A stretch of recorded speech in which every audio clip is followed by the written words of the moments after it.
ডাকাতিয়া নদীর ভাঙনে চাঁদপুরে প্রায় ৩০টি বাড়ি বিলীন হয়ে গেছে, আর ঝুঁকিতে আছে কয়েক হাজার পরিবার।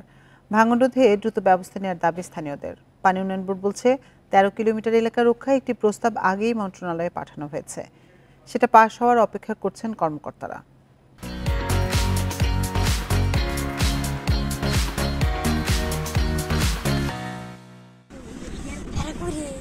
বন্যার পানি নেমে যাওয়ার পর থেকেই ভাঙন শুরু হয় ডাকাতিয়া নদীতে। এখন সেটা বাড়ছে। সদর উপজেলার মৈশাদী, বাগাদী, রঘুনাথপুর সহ ১৩টি এলাকায় ভাঙনের তীব্রতা বেশি। এসব এলাকায় বেশ কিছু ঘর এরই মধ্যে বিলীন হয়ে গেছে।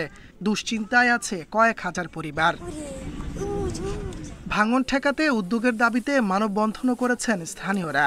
স্মারকলিপি দেওয়া হয়েছে জেলা প্রশাসক এবং পানি উন্নয়ন বোর্ডকে। প্রাথমিকভাবে কয়েক হাজার জিও ব্যাগ ফেলা হলেও তা যথেষ্ট নয় বলে অভিযোগ স্থানীয়দের। খুবই অসুবিধা আছে এবং কি ২০-৩০টা ঘরের মতন ভেঙে বিলীন হয়ে গেছে। জেলা প্রশাসকের কাছে এবং চাঁদপুর পানি উন্নয়ন বোর্ডে আমরা স্মারকলিপি এবং আবেদন জমা দিয়েছি। তারা ২ বার এসে এখানে মেপে গিয়েছে। ভাঙন ঠেকাতে আগেই একটি প্রস্তাবনা মন্ত্রণালয়ে দিয়ে রেখেছে চাঁদপুরের পানি উন্নয়ন বোর্ড। সেখানে ৩.৫ কিলোমিটার এলাকা রক্ষায় ১৭২ কোটি টাকার প্রকল্পের প্রস্তাবনা করা হয়েছে। সেটি অনুমোদন হওয়ার অপেক্ষা করছেন কর্মকর্তারা।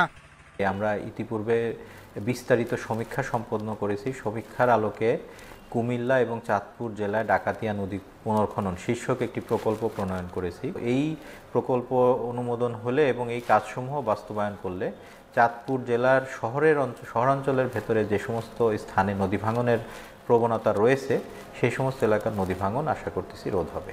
নদী তীরবর্তী এলাকায় বাড়িঘর ছাড়াও ভাঙনের ঝুঁকিতে আছে স্কুল, মাদ্রাসা সহ গুরুত্বপূর্ণ বেশ কিছু স্থাপনা। Independent news.